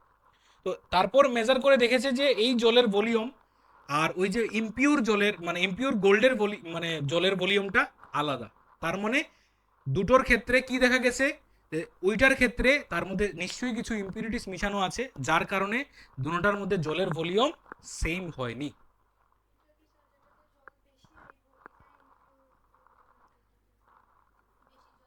না, এরকম না। আমি আগে অরিজিনাল গোল্ড নিমু, অরিজিনাল গোল্ড নিয়ে জলের মধ্যে ডুবাইমু, ডুবানোর পর আমি দেখবো যে সে কতটুকু জল সরায়। তাহলে সেম অ্যামাউন্টের জল কিন্তু আমার ওই অর্নামেন্টও সরাইতো। যদি বেশি সরায় তাইলেও ইমপিউর, কম সরায় তাইলেও ইমপিউর, সমান অ্যামাউন্টে করতো। বুঝতে পারছো না? মানে মনে করো তোমার কাছে তোমার একটা সোনার মুকুট আছে, তুমি এই সোনার মুকুটটা জলের মধ্যে ডুবাইলে, ডুবাইলে পরে সে জল কি করব? ডিসপ্লেস করবো, সরাইবো জল। হুম, বেশিও দিতে পারে কমও দিতে পারে, এটা ডিপেন্ড করবে এখন কি ইম্পিউরিটিস তার মধ্যে মিশিয়েছি আমরা। আমাদের হিসেবে কি দিত? সমান দিত। আমাদের হিসেবে কি দেওয়ার কথা? মনে করো তোমার একটা তোমার সোনার মুকুট আছে, এই সোনার মুকুটটা তুমি জলের মধ্যে ডুবিয়েছো, এই মুকুটটা ডুবানোর পর সে জল ডিসপ্লেস করেছে 10 ml। এখন তোমাকে কেউ একটা সোনার মুকুট বানিয়ে এনে দিয়েছে, তো এটা ডুবালেও কতটুক সে জল ডিসপ্লেস করার কথা, মানে জল উঠানোর কথা? 10 ml। সে করছে 11 ml, সে করছে 9 ml, তার মানে কি? ইম্পিওর। বেশি কমের প্রশ্ন না, প্রশ্ন হলো সমান কেন দিচ্ছে না। যদি সমান না দেয় তার মানে সে ইম্পিওর। বোঝা গেছে জিনিসটা? মানে ইম্পিউরিটিস দেখার জন্য সে দেখেছে আর কি, এটার মধ্যে সমান হয়নি। এখন এই এক্সপেরিমেন্টের মধ্যে দেখানো হয়েছে বেশি দিয়েছে, হয়তোবা কমও হতে পারে, যে কোনো কিছু হতে পারে, বাট সমান হতে হবে। সমান যদি না হয় তাহলেই আমরা বলবো যে it is mixed with something else. বোঝা গেছে? ক্লিয়ার? নেক্সট, আর্কিমেডিক্সের প্রিন্সিপালটার দেখো স্টেটমেন্টটা কি দিয়েছে। when a, when an object is wholly or partially immersed in a liquid, it experiences a buoyant force, আমরা এটা পড়ে নিয়েছি অলরেডি, ঠিক আছে, or upthrust which is equal to the weight of the liquid displaced by the object। এই কথাটাই এত সময় ধরে বলছিলাম যে তুমি জলের মধ্যে নামার পর তুমি যে জলটা সরাবে, সরালে তো জলটা, কতটুকু জল সরিয়েছো? মনে করো কত কেজি বলবো, কত লিটার বলবো, 5 লিটার মনে করো, ঠিক আছে, তুমি জলে নামার পর 5 লিটার জল সরিয়েছো। এখন 5 লিটার জলের তো একটা ওয়েট আছে না? ওয়েট আছে তো। 5 লিটার জলের ওয়েট কত ধরে নেই আমরা? কত ধরে নেবো? 5 নিউটন ধরে নেবো, ধরে নেই। তাহলে 5 লিটার জলের ওয়েট মনে করো 5 নিউটন। এখন এই 5 নিউটন জিনিসটা কি? ওয়েট, ফোর্স, এটাই তো। তাহলে এই 5 নিউটন জল যে, সে ক্যাপেবল তোমাকে ধাক্কা দেওয়ার জন্য। তাহলে তোমার শরীরে কত নিউটন ফোর্স লাগবে? 5 নিউটন। এখন যদি তোমার ওয়েট হয় 40 নিউটন আর তোমার উপর যদি উপর মানে নিচ থেকে উপর দিকে আপথ্রাস্ট লাগে 5 নিউটন, তাহলে তোমার অ্যাপারেন্ট ওয়েট জলের মধ্যে কত হবে? 35 নিউটন। তার জন্যই আমরা জলের মধ্যে আমাদের ওয়েটটা আমরা হালকা ফিল করি, কারণ আমাদেরকে উপর দিক থেকে একটা ফোর্স দেয়। ঠিক আছে? যেমন মনে করো তুমি এখানে দাঁড়িয়ে আছো, ঠিক আছে, তোমাকে কেউ উপর দিক থেকে মনে করো টানছে, ঠিক আছে, আর তুমি এখানে একটা ওয়েট মেশিনে দাঁড়িয়ে আছো, তাহলে এই ওয়েট মেশিনে তোমার ওয়েটটা কি অরিজিনাল আসবে? কত আসবে? কম না বেশি আসবে? কেন কম আসছে? কারণ উপর দিক থেকে তোমাকে ফোর্স লাগাচ্ছে। তাহলে এখানে তো সেম হচ্ছে জলের মধ্যে নামার পর, তুমি যখন জলে নামছো সেম জিনিস হচ্ছে, কিন্তু একটু ভেবে দেখো, তুমি যখন জলে নামছো তোমার দিকে, তোমার উপরে উপর দিকে একটা ফোর্স লাগছে, কি ফোর্স? বায়ন ফোর্স। কত? মনে করো 10 নিউটন ফোর্স। তোমার ওয়েট কত? 50 নিউটন। তাহলে আলটিমেটলি তোমার ওয়েট কত হবে এখানে? 50 - 10, কারণ ফোর্স তো অপোজিট দিকে কাজ করে, ভেক্টর কোয়ান্টিটি। তাহলে আলটিমেটলি তোমার ওয়েট কত হবে? 40 নিউটন। তুমি যদি ওয়েট মেশিনে জলের মধ্যে নেমে যদি ওয়েট মেশিনে দাঁড়াও, তাহলে দেখবে তোমার ওয়েটটা 40 নিউটন কম হয়ে গেছে। কেন? কারণ তোমার উপর উপর দিকে একটা ফোর্স কাজ করছে। সেম এখানেও তোমাকে উপর দিকে কেউ ফোর্স দিয়ে টেনে রাখছে। তুমি যদি একটা এরকম একটা কিছুর মধ্যে ঝুলে যদি ওয়েট মেশিনে দাঁড়াও, তাহলে তোমার ওয়েট তো অনেক কম লাগবে না, ঠিক আছে? মানে যদি পুরো ঝুলে যাও তাহলে কত হবে? জিরো হয়ে যাবে পুরো, ঠিক আছে? আর হালকা যদি ঝুলে থাকো তাহলে হালকা দেখাবে। তাহলে this is not your original weight. এটাকে কি ওয়েট বলি আমরা? এটাকে অ্যাপারেন্ট ওয়েট বলি। বোঝা গেছে? কি বলি এটাকে? Apparent weight. এখন যখন তোমরা ক্লাস 11-এ উঠবে, এই অ্যাপারেন্ট ওয়েটের ভ্যালু বের করা শিখতে হবে। যে একটা যদি 50 নিউটনের জিনিস যদি আমি জলে ডিজলভ করি, তাহলে এই জিনিসটার অ্যাপারেন্ট ওয়েট কত হবে? এগুলো তো জাস্ট অ্যাজাম্পশনে বলছি তোমাদেরকে, এক্সাক্ট ভ্যালু বের করা তোমাদের শিখতে হবে, যে অ্যাপারেন্ট ওয়েট কীভাবে বের করতে হয়। তো এগুলো অনেক কমপ্লেক্স কিছু ক্যালকুলেশন আছে। এখানের মধ্যে পাস্কেল ল আসে লাগে, ঠিক আছে? পাস্কেল একজন সায়েন্টিস্ট, ওই যে পাস্কেল পিএ, ঠিক আছে? তো পাস্কেলের একটা ল আছে, পাস্কেল ল। এখানে আর্কিমেডিক্স, পাস্কেল, ওনারা ম্যাক্সিমাম এইসব জিনিসে অনেক কাজ করেছেন, ঠিক আছে? ফ্লুইড মেকানিক্সে যে একটা বলেছিলাম না, একটা চ্যাপ্টার পুরো থাকবে ক্লাস 11-এর মধ্যে, ফ্লুইড মেকানিক্স। এটার মধ্যে বিভিন্ন জিনিস ইমার্জ করলে কোন জিনিস ডুববে, কোন জিনিস ভাসবে, সব জিনিস এখানে ডিসকাস করা হয়। বোঝা গেছে? এতটুকু পর্যন্ত যা ডিসকাস করলাম মোটামুটি ক্লিয়ার হয়েছে তো? বেশি কিন্তু আমরা ডিসকাস করিনি। আমরা মানে কি ডিসকাস করেছি? থ্রাস্ট ডিসকাস করেছি, প্রেশার ডিসকাস করেছি, তারপর থেকে তো ডিসকাস করলাম বায়ন্সি, ডুবানো একটা জিনিস ডুবালে কেন ভেসে থাকে। কেন ভেসে থাকে? ডিউ টু বায়ন ফোর্স। এবং এই বায়ন ফোর্সটা কোন জায়গা থেকে আসে, কোথা থেকে আসে? যে জলটা তুমি সরাও, যে জলটা আমরা ডিসপ্লেস করি, ওই জলটাই কি করে বায়ন ফোর্স হিসেবে ফিরে আসে আর কি, যেটা আর্কিমেডিক্স বলেছেন। আর্কিমেডিক্স বলেছেন যে আপথ্রাস্ট ফোর্স কাজে লাগে বায়ন ফোর্স, এবং এই আপথ্রাস্ট ফোর্সটা কোথা থেকে আসে? Which is equal to the weight of the liquid displaced by the object. তুমি যে জলটাকে ডিসপ্লেস করেছো, সেই অ্যামাউন্টের ওয়েট বা সেই অ্যামাউন্টের ফোর্স এজ এ বায়ন ফোর্স হিসাবে তোমার উপর কাজে লাগে। বোঝা গেছে? কিছু কিছু বোঝা গেছে তো জিনিসটা? Applications আর্কিমেডিক্সের। Archimedes principle is used in determining the relative density of a substance in hydrometer. The hydrometer used for determining the density of liquid are based on Archimedes principle. এগুলো কিছু যন্ত্র, ঠিক আছে? আর্কিমেডিক্স প্রিন্সিপাল ইউজ করে এগুলো কাজে লাগে। Lactometer, এটা একটা যন্ত্র আছে, এটা আমি এনে তোমাদেরকে দেখাবো, ঠিক আছে? আমাদের স্কুলের মধ্যে আছে এটা। The lactometer used for determining the purity of milk are based on Archimedes principle. তুমি যদি দুধের মধ্যে যদি জল মিশিয়ে দাও, গরুর দুধ বা ওই যে বাফেলোর দুধ, এগুলার মধ্যে যদি তুমি জল মিশিয়ে দাও, তাহলে কতটুক পরিমাণে জল মিশিয়েছো সেই ল্যাক্টোমিটার, যখন এটার মধ্যে দেওয়া হবে ল্যাক্টোমিটার দেখে বলে দেবে। তো ল্যাক্টোমিটার ওই আর্কিমেডিক্স প্রিন্সিপাল অনুযায়ী কাজ করে। কি করছে এখানে? ডেনসিটি কমিয়ে দিচ্ছে। জলের মধ্যে, দুধের মধ্যে যখন জল মিশিয়েছি, ডেনসিটি কি হলো? কমিয়ে দিলে। তো ওই ডেনসিটির ডিফারেন্সটা মেজার করে সে বলে দেবে কতটুকু তুমি জল মিশিয়েছো আর কি, ঠিক আছে? তো এগুলো কিছু যন্ত্র।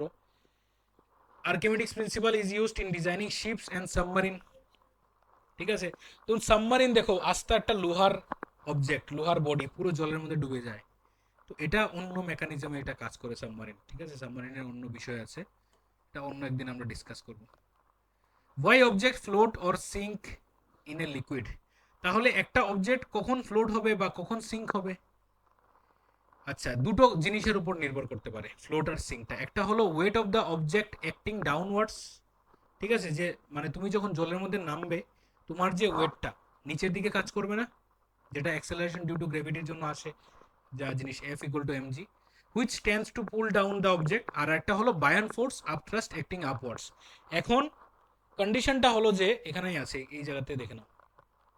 প্রথম কন্ডিশন হলো একটা অবজেক্টকে যখন জলের মধ্যে ডোবাবো, সে নিচের দিকে কতটুকু ফোর্স দেবে, এমজি ফোর্স দেবে, ঠিক আছে, এফ ইকুয়াল টু এমজি।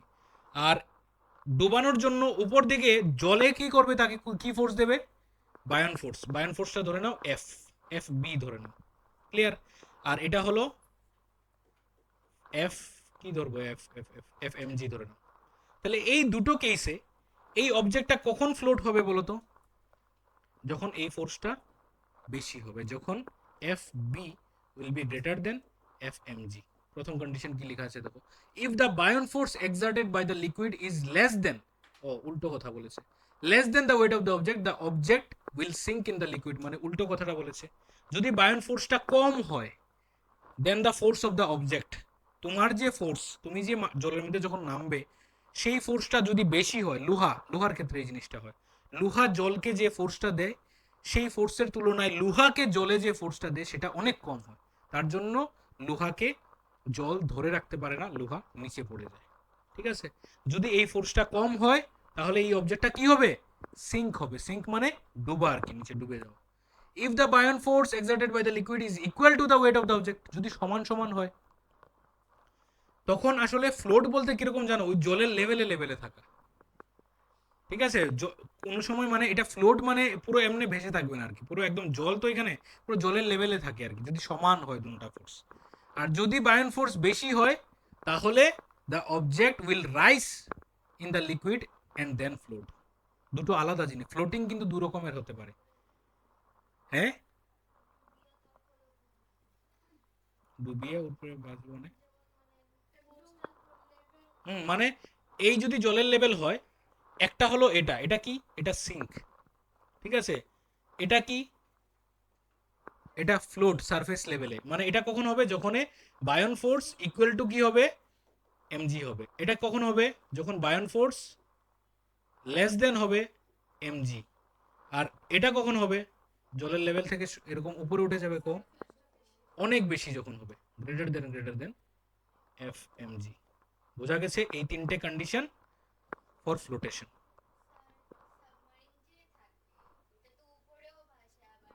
এটাই তো বলছি, সাবমারিনের মেকানিজমটা একটু আলাদা, এটা তার অন্য মেকানিজম ইউজ করে সাবমারিন ডুবতেও পারে আবার ভাসতেও পারে,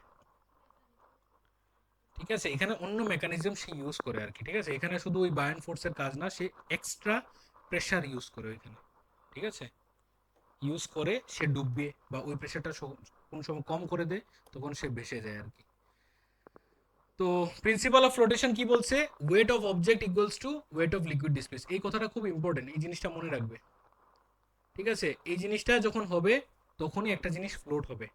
ওয়েট অফ অবজেক্ট মানে তোমার ওয়েট ইকুয়ালস টু তুমি যে জলটা সরিয়েছো সেই জলের ওয়েট যদি সমান হয়, তখনই বায়ন ফোর্স, বায়ন ফোর্স কি হবে, সমান হবে কার সাথে, তোমার ফোর্সের সাথে। বোঝা গেছে, তখন জিনিসটা ফ্লোট হবে আর কি। ফ্লোট বলতে ওই সারফেস লেভেলে থাকবে, এরকম থাকবে আর কি। আর যদি এটা অনেক বেশি হয়, মানে জল, সে যে জলটাকে ডিসপ্লেস করেছে সেই জলের ওয়েট যদি অনেক বেশি হয়, তাহলে সে পুরো একদম জিনিসটাকে উপরে তুলে দেবে। বোঝা গেছে, ম্যাটেরিয়ালে আছে লেখা, how does a boat float in water, a BOT is kept afloat by a upward force from the water. This upward force is called buoyant force for upthrust or upthrust হবে, and it is caused by a pressure of water pushing up on the bottom of the boat. When a boat is gradually lowering into water, the river sea displaces more and more water, due to which the upward buoyant force increases. The boat stops sinking down into the water when the buoyant force acting on it. একই কথা, ব্যাপারটা হলো বোটের শেপটা কিরকম থাকে রে, এরকম শেপের থাকে না বোট, এরকম থাকে না, সব মাথা থেকে যাইতেছে গিয়া। আচ্ছা ঠিক আছে, এটাই লাস্ট আমরা টপিক যদিও। তো বোটের শেপটা এরকম থাকে না, তো এরকম শেপ হয় কি হয় দেখো, বোটের ভলিউমটা অনেক বেশি হয়ে যায়। আর ভলিউম অনেক বেশি হওয়ায় সে যখন জলের মধ্যে এরকম করে তারা যখন ডুবাই, তখন সে জলটা অনেক বেশি জল সে ডিসপ্লেস করে। আর ওই অনেক বেশি জল ডিসপ্লেস করার কারণে সেই জলটা তাকে কি করতে পারে, ধরে রাখতে পারে, ঠিক আছে, মানে তুমি যত বেশি জল সরাইবাই, যে জলের মধ্যে তুমি নামতাছো, যত বেশি জল সরাইবাই তত বেশি তুমি ভাসবাই। সিম্পল মেকানিজম, বুঝতে পারছো? তো আমরা যে সাঁতার দিই, যে সাঁতার দেওয়ার মেকানিজমটা কিন্তু একটু আবার আলাদা। এটা জানো নি যে জলের মধ্যে যদি তুমি একদম স্টিল একদম মানে ভাইসা থাকো, তাহলে জলের মধ্যে যে তুমি ফ্লোট করবে, এটা জানো না। কিন্তু আমরা জলের মধ্যে ডুবি কেন? নিজের ভয় পাওয়ার লেগে। আমরা ভয় পাই দেখে জলের মধ্যে আসলে ডুবি যাই। আমরা মানে শরীরটারে প্যানিক হইয়া শরীরটারে নাড়াইতে আরম্ভ করি, তো এদিকে আমরা উল্টা আরো নিচের দিকে যাওয়া আরম্ভ করি। তুমি যদি পুরা শরীর রিল্যাক্স করে দাও, কাম করে, এটা করা সম্ভবই না। এটা যে সাঁতার পারে না সে কোনোদিন এই জিনিসটা করতে পারতো না, কারণ তার মনের মধ্যে সবসময় এটা লাগবে আমি শেষ, আমি ডুবতেছি। তো সে অন্তিম চেষ্টা করবো বাঁচার লিগা, আর ওই অন্তিম চেষ্টাই তার মৃত্যুর দিকে আরো টানিয়ে দিয়ে দেবে। তুমি যদি পুরা শরীর ছাড়ি তো, মরা মানুষ দেখছো না কেমন জলের মধ্যে বাসে, মরলে পরে বাইসা ওঠে, ঠিক আছে? তো মরা হয়ে যাও তাহলে বাসি যাবে, ঠিক আছে? দুটো চলে 1 ঘন্টা 11। আচ্ছা, ডেনসিটি জিনিসটা তো জানো। Density is what? Mass by volume, ঠিক আছে? যেমন মনে করো এই একটা কন্টেনার, এই একটা কন্টেনার, এটা মনে করো 100 ml, এটা মনে করো 100 ml ওয়াটার, ঠিক আছে? এটার মধ্যে মনে করো তুমি 2 গ্রাম সল্ট দিলে, এটার মধ্যে তুমি মনে করো 10 গ্রাম সল্ট দিলে, কোনটা বেশি সল্টি হবে? তার মানে এটা ডিভাইড করো 2/100, কত আসবে আনসার? 1/50। তার মানে কত আসছে? 0.2, 0.02, 0.02। আর এটা করলে কত আসবে? 10/100 ইকুয়ালস টু 0.1। তাহলে 0.1 না তো, নাকি? না না, 0.1 তো, 1 কাটা যাবে। তো কোন জায়গাতে ভ্যালুটা বেশি দেখাচ্ছে? এখানে বেশি দেখাচ্ছে, তার মানে এটা বেশি ডেন্সার। তাহলে ডেন্সিটি কিভাবে বের করলাম? মাস বাই ভলিউম, বোঝা গেছে? তাহলে এইভাবে ডেন্সিটি বের করে, এবং ডেন্সিটির ইউনিট কি হবে? পার মিটার কিউব। আর কি মানে উপরে কি থাকবে? এটা মাস, তো মাস মানে কেজি, আর ভলিউম মানে কি? Metre cube. হুম, তাহলে আনসার কি হবে? KG per metre cube. তাহলে this is the unit of density. It is also a scalar quantity, ঠিক আছে? আরো রয়েছে অনেকটা, ঠিক আছে? রিলেটিভ ডেন্সিটি, ঠিক আছে? এটা লাস্ট টপিক, আর নাই। রিলেটিভ ডেন্সিটি কি? যে কোনো জিনিসের রিলেটিভ ডেন্সিটি বের করতে হলে আমাদের কি করতে হয়? ওই জিনিসটার ডেন্সিটি নিতে হয় এবং জলের ডেন্সিটি নিতে হয়। জলের ডেন্সিটির সাথে আমরা যখন ম্যাচ করি তখন যে ভ্যালুটা আসে সেটাকে আমরা বলি রিলেটিভ ডেন্সিটি। এবং এই রিলেটিভ ডেন্সিটি কিন্তু ইউনিট নেই, কারণ এখানে দেখো ডেন্সিটি অফ সাবস্টেন্স ইউনিট কি হবে? KG per metre cube. আর ডেন্সিটি অফ ওয়াটার কি হবে? Unit KG per metre cube. তাহলে আনসার কত আসবে? এটা রেশিও না, এটা কেজি পার মিটার কিউব কাটা গেছে, এটা তো একটা রেশিও। তাহলে রিলেটিভ ডেন্সিটি কি? It is the ratio of density with water, ওয়াটারের সাথে রেশিও আর কি। তাহলে আমরা যদি কোনো একটা সাবস্টেন্সের ডেন্সিটি যদি মনে করো 100 নেই, আর ওয়াটারের ডেন্সিটি যদি 10 নেই, তাহলে আনসার কত আসছে? 10, মানে রেশিওটা কত আসবে? 10 আসবে। তাহলে কোনো জিনিস যদি ফ্লোট হয়, তাহলে ফ্লোট হওয়ার কন্ডিশন কি? জলের সাথে তার ডেন্সিটি বেশি হবে না কম হবে? কম। তাহলে এই যদি রিলেটিভ ডেন্সিটি যদি 1 থেকে বেশি আসে, তাহলে জিনিসটা কি হবে? ফ্লোট হবে না সিঙ্ক হবে? বোঝা যাচ্ছে না? মনে করো লোহার ডেন্সিটি হলো 100, হ্যাঁ, আর জলের ডেন্সিটি মনে করো 10, 100 কেজি পার মিটার কিউব আর কি। আর জলের density 10 KG per metre cube. Clear? তাহলে এখান থেকে কাটাকুটি করলে আনসার কত আসে? 10 আসে। তাহলে এই যে 10টা এসছে, এটা 1 থেকে বড় না ছোট? 1 থেকে বড়। আর 1 থেকে বড় হওয়ায় আমরা কি বুঝেছি? যে আয়রন তার ডেন্সিটি তো বেশি, কার তুলনায়? জলের তুলনায়। তাহলে আয়রনটা কি হবে জলের মধ্যে? তাহলে সিঙ্ক কখন হয়? যখন রিলেটিভ ডেন্সিটি 1 থেকে বেশি হয়, ওই জিনিসটাই বলছি। তাহলে যে কোনো জিনিসের যদি শর্ট কোয়েশ্চেন আসে এরকম, যে যে কোনো জিনিসের যদি রিলেটিভ ডেন্সিটি 1 থেকে বেশি হয়, তার মানে কি? তার ডেন্সিটিটা জল থেকে বেশি, তার মানে সে কি হবে? সিঙ্ক হবে। তাহলে রিলেটিভ ডেন্সিটি যদি গ্রেটার দেন 1 হয় তাহলে ইট উইল সিঙ্ক, এটা মনে রাখবে। আর রিলেটিভ ডেন্সিটি যদি 1 হয় তাহলে সারফেসে, আর যদি লেস দেন 1 হয়, যদি এরকম হয় 0.01 যদি হয় রিলেটিভ ডেন্সিটি, ফ্লোট হবে। মনে রাখতে পারবে জিনিসটা, এটা ছোট্ট একটা নিউমারিক্যাল বলে দিলাম এটা। এগুলা সব অঙ্ক, ঠিক আছে, এটা তোমরা বাড়িতে কইরো, ঠিক আছে। এটি যেমন একদম সুন্দর সুন্দর ছোট ছোট অঙ্ক দেখো, ওই যে মাস মাস দিয়েছে কত 15600 কেজি, আর ভলিউমটা দিয়েছে 2 মিটার কিউব, তো বলেছে ডেন্সিটি কত। ছোট ছোট অঙ্ক এগুলো। ডেন্সিটি ইকুয়ালস টু ফর্মুলা কি, মাস বাই ভলিউম। তাহলে মাস কত 15600 আপন 2 মিটার কিউব, আর এখানে কেজি আছে মিটার কিউব। আনসার কি হবে 2 8 যা, হ্যাঁ 2 7 যা 14, 7800 unit KG per metre cube. তাহলে এটা কি, এটা ওই জিনিসটার ডেন্সিটি। ওইরকম ছোট ছোট কিছু কোয়েশ্চেন আছে, ঠিক আছে, ওইগুলো তোমরা দেখে নেবে। অনেকটি অঙ্ক এখানে, ঠিক আছে। শেষ করে দিলাম, অনেক সময় তো তার তার জন্য শেষ করে দিয়েছি। তো শোনো, র্যাপ আপ করার আগে একটু আমরা ডিসকাস করে নিই কি কি একটু পড়েছি একটু, ঠিক আছে। প্রথম আমরা পড়েছি থ্রাস্ট, তারপর আমরা পড়েছি, হ্যাঁ প্রথম পড়েছি মাস, তারপর পড়েছি ওয়েট, মাস, ওয়েট, থ্রাস্ট, প্রেশার, প্রেশারের পরে থ্রাস্ট, ঠিক আছে। আগে থ্রাস্ট পড়েছি, মাস, ওয়েট, থ্রাস্ট, প্রেশার, বায়ান্সি, ঠিক আছে, আর্কিমেটিক্স প্রিন্সিপাল, ডেন্সিটি, রিলেটিভ ডেন্সিটি, শেষ। 7টা মাত্র টপিক, ঠিক আছে, ছোট ছোট টপিক।